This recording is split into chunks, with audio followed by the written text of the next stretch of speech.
Juste un petit rappel. Donc nous avons commencé par des remarques préliminaires pour la première étude, où on avait remarqué que les apôtres en fait sont peu visibles après le début des actes des apôtres. Eh bien, on n'en entend quasiment plus parler. Bien sûr, certains d'entre eux ont laissé des écrits, donc on fait parler d'eux au travers de leurs écrits. Mais c'est une remarque que l'on a faite qui était importante. On avait donné les différentes raisons pour lesquelles certainement ils avaient ils avaient eu beaucoup moins ou plus du tout de visibilité à ce moment-là. On a parlé ensuite de leurs origines. On y reviendra ce soir. Ils étaient de quelle origine? Très dur comme question. Hein. De quelle origine étaient les apôtres? Ils venaient d'où? De Galilée, mais n'ayez pas peur, on dirait des enfants à l'école qui ont peur de se prendre une punition. Oui, c'est ça. Est-ce qu'ils étaient tous de Galilée? Qui peut-être n'est pas de Galilée? Judas. Judas. Voilà, de Kériote. Donc c'est une supposition. Hein. On n'a pas de certitude concernant cela. Donc la Galilée, c'est la région de Jésus. Peut-être une des raisons pour laquelle il a choisi tous ses partenaires dans cette région. On a vu qu'ils avaient aussi des professions diverses. Et puis on a parlé, les 2 dernières études, on avait parlé du choix des apôtres. Et on avait vu 4 points. Le premier, c'est que Jésus s'en est vraiment remis au Père en passant une nuit en prière. On a donné plus de détails que ça. Ensuite, Jésus les a appelés, l'importance de l'appel hein, pour entrer dans un service. Ensuite, il les a établis. On a vu qu'il y a le moment où il les appelle à le suivre et le moment où il va les établir apôtres ensuite. Et puis, on voit que Jésus les équipe. Il ne les envoie pas comme ça, sans rien. Et pour le diaporama, tu vas aller à la diapo 76 pour démarrer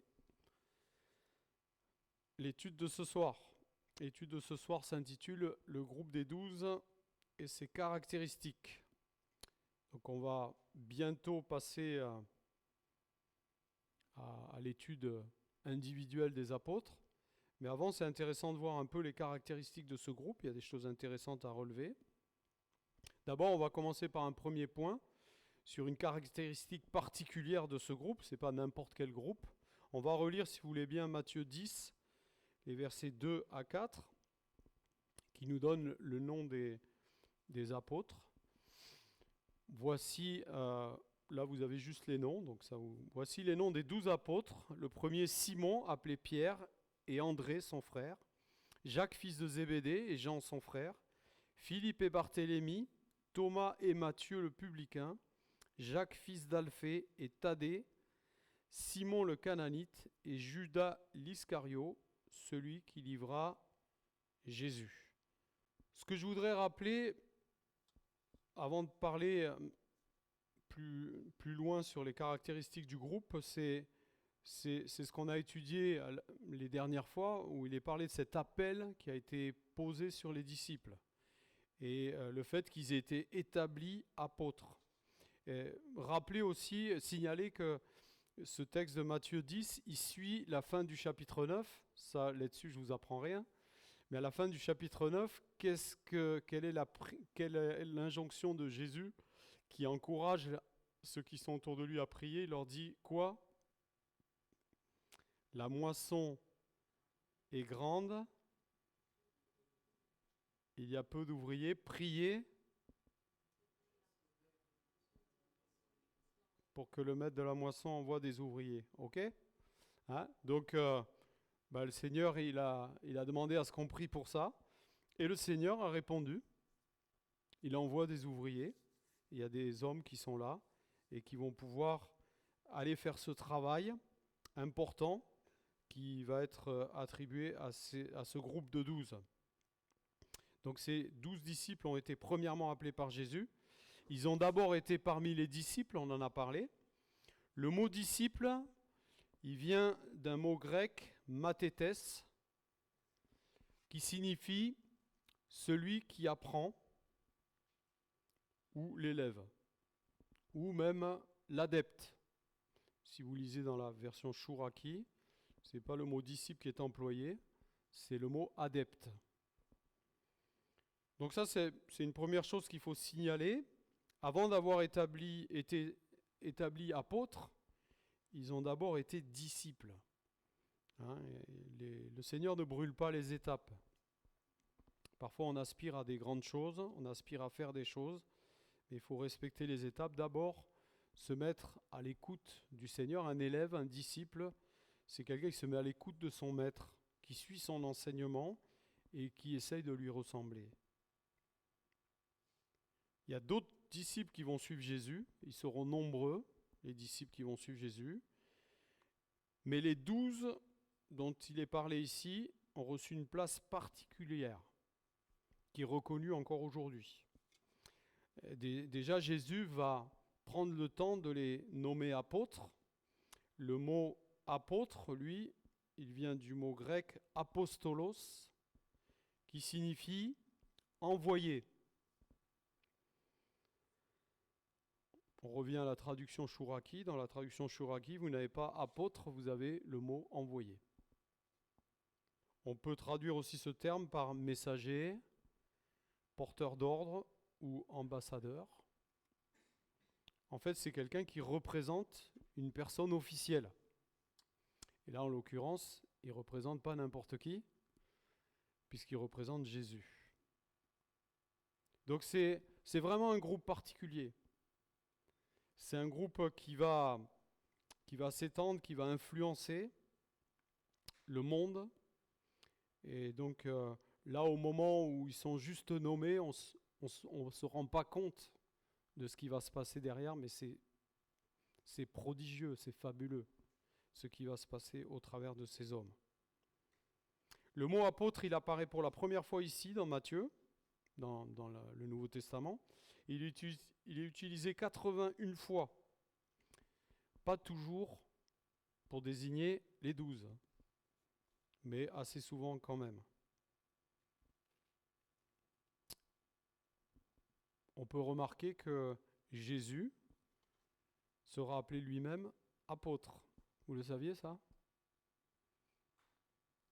Non? Lisons ensemble dans Hébreux chapitre 3, verset 1. Ainsi donc, frères et sœurs saints, vous qui avez part à l'appel céleste, portez vos pensées sur l'apôtre et le grand prêtre de la foi que nous professons, Jésus-Christ. Amen. Pas étonnant, Jésus a été envoyé, hein? Non, vous n'êtes pas d'accord?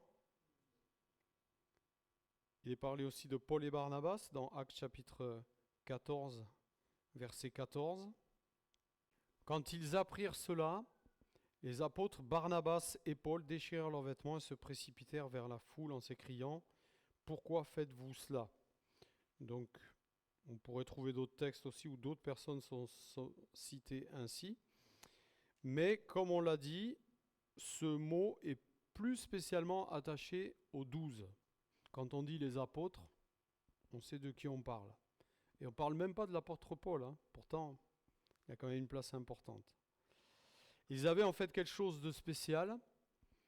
On peut dire qu'ils aimaient Jésus plus que tout, au point d'avoir tout abandonné pour le suivre. Ils avaient décidé que Jésus était le maître de leur vie. Donc ils s'étaient placés en position de disciples, d'élèves, comme on l'a dit tout à l'heure. Et ils voulaient suivre Jésus malgré les incertitudes. Ils ne savaient pas qui il était exactement, hein. Malgré l'inconfort. Jésus, il a dit, celui qui me suit, il n'a même pas un endroit pour poser sa tête. Et puis les risques aussi liés au conflit qui commençait à naître avec les chefs religieux, et donc le risque de persécution qui va se révéler réel plus le ministère de Jésus va évoluer.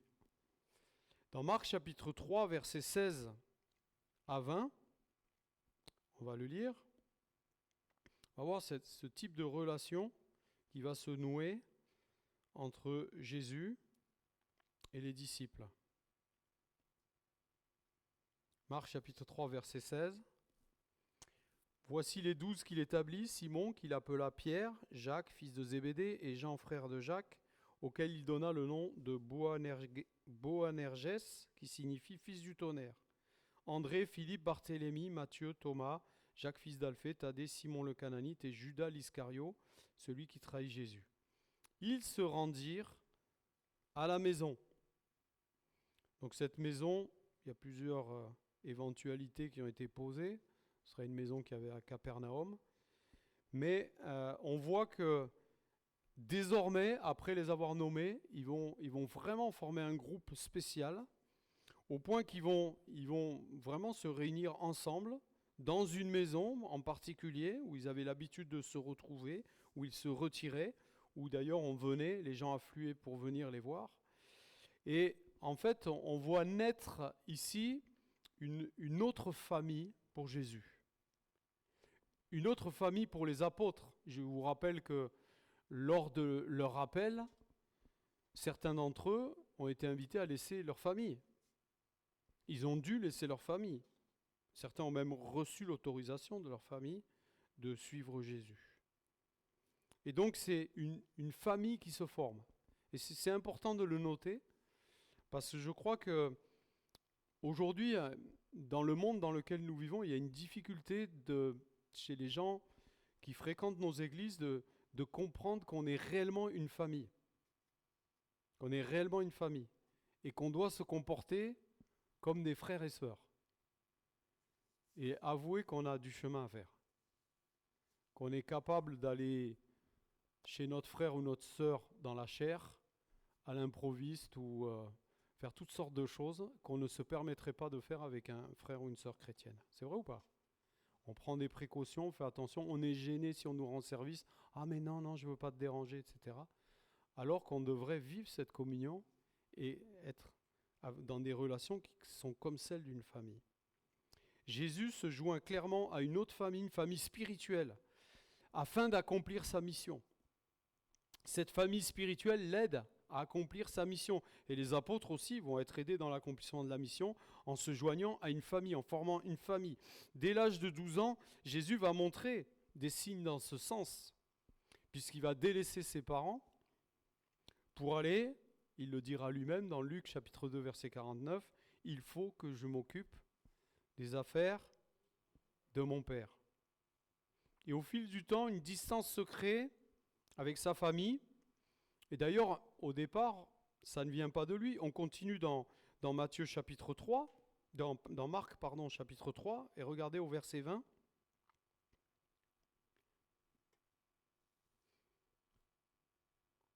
Ils se rendirent à la maison, on l'a lu tout à l'heure, et la foule se rassembla de nouveau, de sorte qu'ils ne pouvaient même pas prendre le repas. Lorsqu'ils l'apprirent, les membres de la famille de Jésus vinrent pour s'emparer de lui, car ils disaient, il a perdu la raison. Incroyable, hein ? Et cette rupture, elle est en train de se faire, au point que, si on lit un peu plus loin, au verset 31, sa mère et ses frères arrivèrent donc, ils se tenaient dehors et l'envoyèrent appeler. La foule était assise autour de lui, on lui dit, voici, ta mère et tes frères et sœurs sont dehors et te cherchent. Il répondit, qui est ma mère et qui sont mes frères ? Puis il promena le regard sur ceux qui étaient assis tout autour de lui et dit, voici ma mère et mes frères. En effet, celui qui fait la volonté de Dieu, celui-là est mon frère, ma sœur, ma mère. C'est dur comme phrase, non ? Vous ne trouvez pas ? Mais en fait, elle se comprend tout à fait, puisque nous savons que Jésus est omniscient et qu'on a lu au verset 20 pourquoi sa mère et sa famille étaient là, pour se saisir de lui. Donc il n'est pas étonnant qu'il a dit « je ne les connais pas ». Et on sait que les choses, au moins pour sa mère, ont évolué et qu'après elle a fait partie de ceux qui l'ont accompagné dans le ministère. Mais au début, ça a été compliqué. Mais on sait que ceux qui ont eu le plus de mal avec Jésus, c'est ceux qui l'ont vu grandir. Quand vous avez vu quelqu'un grandir et qu'on vous explique que c'est le Fils de Dieu, dites non, non, non, je vais changer les couches et tout, pas possible. Hein. C'est compliqué, hein. C'était compliqué. Et on sait que c'est à Nazareth que ça a été le plus difficile, parce que les gens le connaissaient trop en fait, en tant qu'homme, et ils disaient non, c'est pas possible. C'est pas possible. Et donc il a fallu un temps pour que certains arrivent à passer ce cap et puis soient auprès de Jésus. C'était une petite digression, ça concerne plus Jésus, mais je pense que c'est important de voir aussi que ce groupe, il a formé vraiment une famille. Ils ont vécu ensemble, c'est pas pour ceux qui ont fait des colos, vous savez ce dont je parle. C'est des moments où on vit H24 ensemble. Donc on dort ensemble, on prend le petit déjeuner ensemble, on mange ensemble, et c'est vraiment une vie de famille. Et c'est ce qu'ils ont vécu pendant 3 ans. Donc ça devait être quelque chose d'extraordinaire. Les colos, ça dure 3 semaines, c'est pas 3 ans. Donc c'est beaucoup plus court. On va voir un deuxième point. On va voir les caractères qui montrent l'homogénéité du groupe. Ce groupe, il est à la fois homogène, il est à la fois hétérogène. Donc homogène, ça veut dire que c'est un groupe où tout le monde se ressemble plus ou moins. Hétérogène, ça veut dire qu'il y a vraiment des différences entre les personnes. En quoi le groupe est homogène ? D'abord, les historiens, les spécialistes pensent que tous étaient certainement assez jeunes, entre 20 et 30 ans, plutôt vers la vingtaine,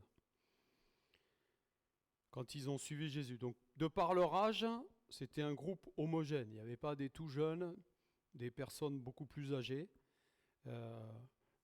C'était, je parle des 12, tous des hommes. Tous étaient galiléens, on l'a vu, sauf peut-être Judas. Peut-être on va remontrer les diapos qui le démontrent. Vous voyez les villes d'où viennent les disciples, en gros, Bethsaïda, celles qui sont connues en tous les cas, Capernaum, Cana, Nazareth.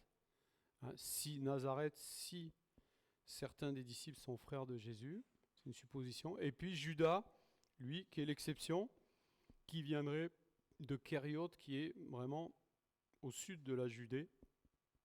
Mais comme je l'ai dit tout à l'heure, il n'y a pas de certitude. Donc c'est quand même au niveau géographique un groupe qui était homogène de par sa culture, sa manière de fonctionner, etc. Ils vivaient dans la même région, donc c'est quand même plus facile. C'était un atout pour le groupe. Ensuite, un autre point commun entre tous, c'est qu'ils étaient tous des personnes ordinaires, des personnes courantes. Ils n'avaient rien de spécial. Leur activité se déroulait dans la vie quotidienne. C'était des gens qui avaient une activité comme d'autres, ne sortaient pas d'une école ou de quelque chose de spécial. Ils avaient les mêmes problèmes que les gens normaux. Et donc, c'était plus facile pour eux de les comprendre et d'être à leur portée. C'est des gens qui n'avaient pas un grand rang social, n'étaient pas spécialement riches. On peut juste se poser une question concernant Matthieu, on n'a pas trop d'indications là-dessus. Un autre point commun qu'ils ont tous, c'est qu'ils étaient sans instruction. Ils n'avaient pas fait des grandes études, une culture élevée, pas de préparation théologique spéciale quand ils ont été choisis. Après, ils ont passé 3 ans avec Jésus, je pense que comme formation théologique, ça devait être pas mal. Ils n'ont pas une position élevée dans le judaïsme. Et donc, par ce fait, ils ont montré plusieurs lacunes et faiblesses au début de leur ministère. Mais en fait, c'est intéressant, on y reviendra. Jésus ne regarde jamais ce qu'est un homme, une femme aussi, mais ce qu'il est capable de faire et ce qu'il peut devenir. Il a cette capacité-là. Et il voit en nous des choses que nous, on ne perçoit pas. Et il est capable de fonder de l'espoir sur des personnes sur lesquelles personne ne miserait. Donc ça, c'est des points communs entre tous. Ils étaient jeunes, donc tous des hommes, des Galiléens, des personnes ordinaires et des personnes sans instruction. Après, on va voir les caractéristiques qui montrent l'hétérogénéité du groupe. C'était pas un groupe si homogène que ça, pour plusieurs raisons. D'abord, parce qu'on y trouve des opinions différentes. Donc, on se plaît toujours à parler de Matthieu et de Simon le Cananite, puisque Matthieu est le symbole de celui qui collabore avec l'occupant, et Simon le Cananite est censé être quelqu'un qui se révolte contre l'occupation romaine. Donc, pas simple de mettre ces gens-là ensemble, mais je trouve ça intéressant parce que, en fait, ça nous parle de l'Église, tout ça. L'Église, c'est pas un groupe homogène, hein. On a vu que les disciples avaient tous le même âge. Si on regarde ce soir, l'âge des uns et des autres, on voit qu'il y a des écarts. Conséquents, même. Et c'est bien, c'est super. Si on discutait de nos opinions politiques, je ne sais pas ce que ça donnerait, mais certainement qu'il y aurait des écarts aussi, hein. Nos avis sur tout un tas de sujets, etc. Donc on avait ici deux extrêmes. Bon, on verra qu'on pourra tempérer un peu ça, parce que quand on va étudier et Matthieu et Simon, le Cananite, on verra que ce n'est pas forcément... certains commentateurs ou théologiens accentuent le trait, et il est possible que ce ne soit pas autant des extrêmes que ça, puisque certains pensent que Matthieu aurait pu être un collecteur d'impôts pour le trésor du temple et non pour César. Donc ça voudrait dire que déjà, c'est plus pareil. Et puis, certains historiens montrent que les zélotes, on qualifie de Simon de zélote, le groupe des zélotes est apparu bien après Jésus, hein. Et donc, il était impossible, selon certains historiens, que Simon soit zélote. Mais il était certainement quand même nationaliste, même si ce groupe n'existait pas encore. Du point de vue des professions, voilà, on met ensemble des pêcheurs, un collecteur d'impôts, peut-être des charpentiers. Là aussi, on a vu que si certains étaient les frères de Jésus, ils auraient pu certainement être charpentiers. Dans la série The Chosen, j'ai une chose que j'ai bien aimée, c'est la tête des disciples quand Jésus choisit Matthieu. C'est assez intéressant de voir la réaction. Et on comprend. Surtout s'il était collecteur pour César.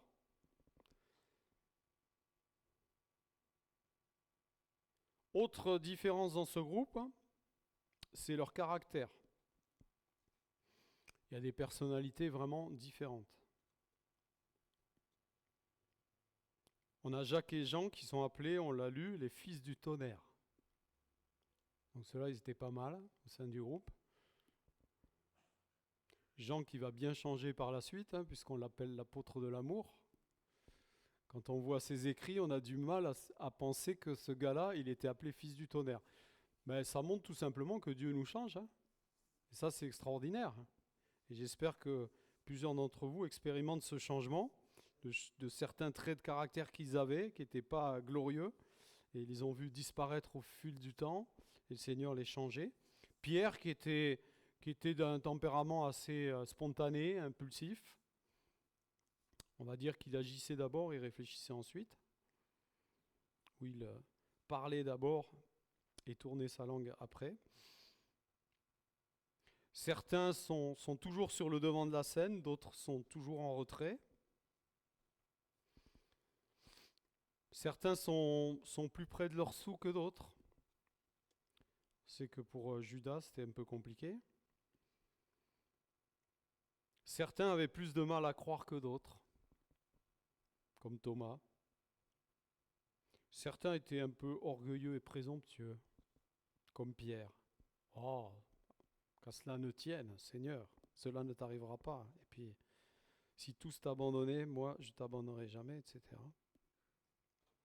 Il y en a qui ont essayé de faire les faillots et d'avoir la meilleure place au ciel. Vous savez qui c'est, hein, les deux frangins, Jacques et Jean. Puis se sont posé la question entre eux, c'était qui le plus grand. Bon, vous voyez un peu le tableau, c'était quand même un groupe sympathique, hein. Mais là aussi, ça me rappelle l'Église, hein. On a tous les caractères, toutes les personnalités, il faut qu'on mette tout ça ensemble, il faut que ça fonctionne. Ben, le Seigneur est vraiment un Dieu de grâce, hein, parce que ça fonctionne, que son nom soit béni. C'est, je le dis souvent, certainement le seul endroit où on voit ça, c'est l'Église, hein. Un tel mélange de personnes, de personnalités, de personnes, de couleurs, d'origine, de rangs sociaux, pardon. Après, leur vie et leur ministère étaient différents. Quand on lit le livre des Actes des Apôtres, on voit qu'ils n'ont pas du tout les mêmes ministères et ils n'ont pas fait les mêmes choses. Chacun va trouver une place différente, on le verra quand on va les étudier individuellement. Leurs destinées seront différentes aussi. Il y a un exemple flagrant et celui des deux frères, justement, Jacques et Jean, on revient à eux encore. Leurs destinées sont diamétralement opposées puisque alors pour Jacques c'est une certitude, pour Jean c'en est une quasi-certitude aussi. Celui qui va vivre le moins longtemps après la mort de Jésus, c'est Jacques, puisqu'il est exécuté rapidement. On a ça au chapitre 12 des Actes des Apôtres. Et puis Jean, il est réputé pour être le seul apôtre qui n'est pas mort en martyr et qui a vécu longtemps. Il a été exilé un temps sur l'île de Patmos. Il n'a pas fini sa vie sur l'île de Patmos. Et donc, voilà, c'est des destinées, des parcours, trajectoires complètement différentes. On voit aussi la destinée de Pierre qui est spéciale, qui est dévoilée par Jésus lui-même hein, dans Jean 21, où il lui dit tu as des gens qui vont te guider, qui te ceindront ta ceinture et qui vont te faire marcher parce que tu ne pourras plus le faire par toi-même. Voilà. Un groupe à la fois homogène d'une certaine manière, hétérogène d'une autre manière. Moi, j'ai envie de dire, c'est l'Église, quoi. C'est les prémices de l'Église. Et c'est tellement intéressant, c'est tellement beau.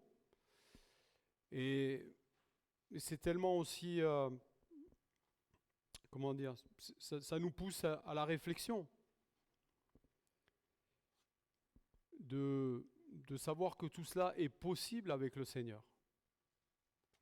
Aujourd'hui, quand on monte des équipes pour des projets, quand on essaye de faire des choses, et je constate que même parfois dans les églises, on monte des projets, on monte des équipes, et on met ensemble que des gens qui ont la même vision, qui ont la même manière de voir les choses, sinon on dit ça ne pourra pas fonctionner.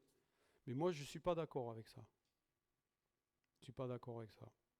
Je pense qu'on peut ne pas avoir tout à fait les mêmes visions et travailler ensemble. Parce qu'il y a une vision qu'on a qui est commune quand même, c'est le salut des âmes. Il n'y a pas une église en France, j'espère, qui n'a pas la vision du salut des âmes. Donc c'est ça qui doit nous rassembler. On est tous d'accord que Jésus-Christ est le Fils de Dieu, qu'il est mort, qu'il est venu sur la croix, qu'il est ressuscité, et qu'on doit amener les gens vers lui. Donc ça doit nous suffire. Après, si on n'est pas d'accord sur les manières de faire, sur certains points de la théologie, etc., ça n'a pas d'importance. C'est l'Église. Et moi, à chaque fois que je pense au groupe des 12, je suis encouragé. Parce que je me dis, Jésus, il a réussi à faire quelque chose avec ce groupe-là. C'est vraiment incroyable. Il a réussi à faire quelque chose du temps qu'il était sur terre. C'est pas là qu'ils ont été le plus glorieux, ces gars-là. Hein. Mais c'est après la Pentecôte, quand on voit ce qu'ils ont été capables de faire les uns les autres, c'est extraordinaire. Hein.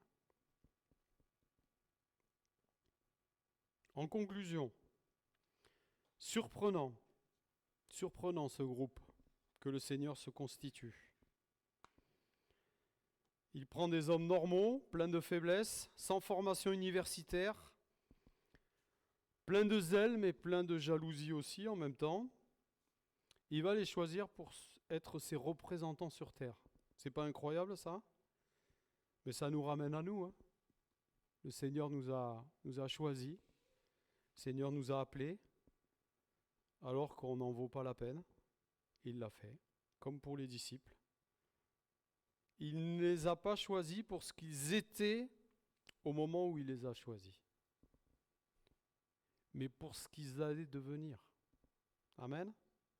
Le plus bel exemple, c'est celui de Pierre. Lisons ensemble Luc chapitre 5, verset 10. Regardez ce que dit Jésus à Pierre.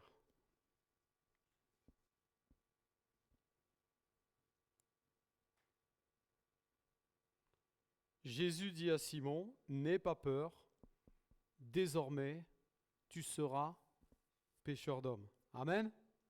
Qu'est-ce que lui a dit Simon juste avant? Éloigne-toi de moi parce que je suis pécheur. Vous vous rendez compte? C'est bien, ça confirme bien ce qu'on vient de dire. Jésus ne l'a pas pris pour ce qu'il était, mais pour ce qu'il a de devenir. Je vais faire de toi un pêcheur d'hommes. Et le même Pierre, on lit dans Jean chapitre 21, les versets 15 à 17.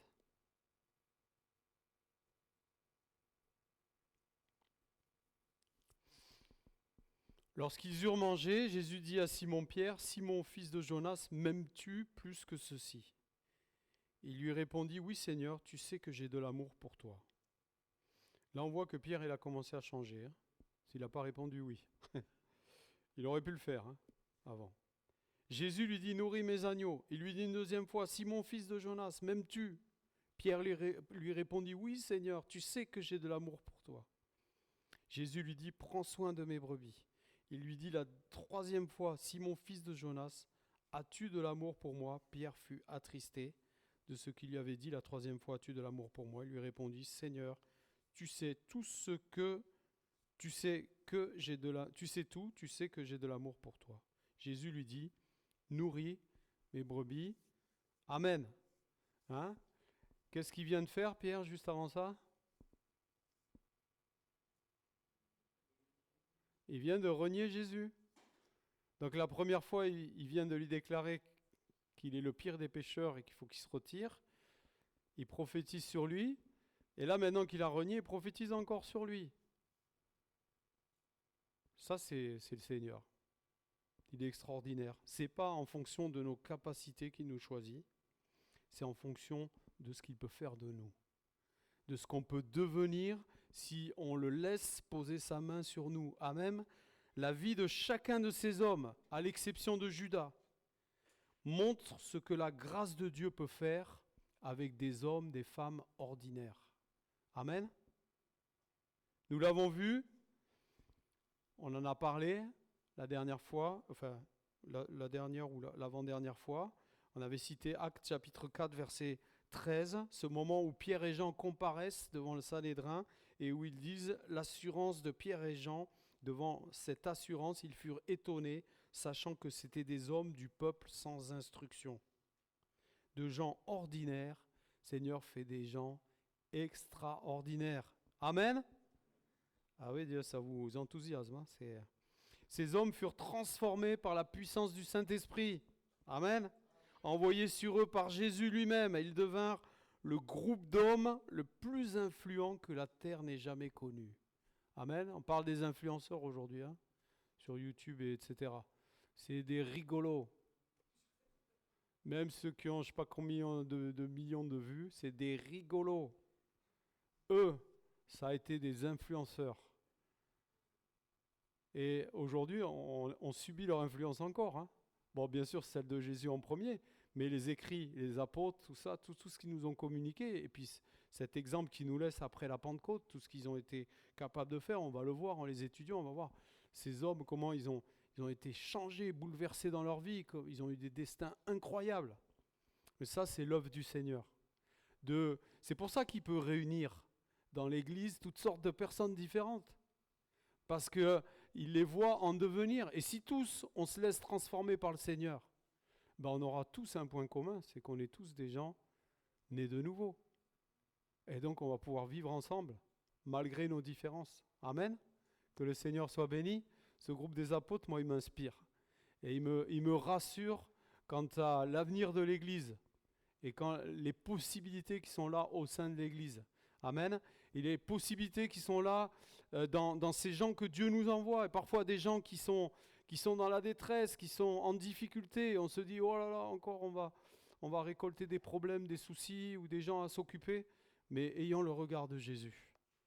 Et croyons qu'au travers de gens ordinaires, même des gens parfois fracassés, cassés, le Seigneur, il peut en faire des témoins puissants à la gloire de son nom. Amen.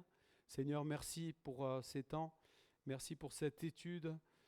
pour tout ce qu'elle nous apporte. Seigneur, oui, je te bénis de ce regard que tu as porté sur ma vie, ce regard que tu as porté sur la vie de chacun de nous. Tu aurais dû détourner ton visage en nous voyant, et pourtant tu as eu des projets. Tu as vu un avenir.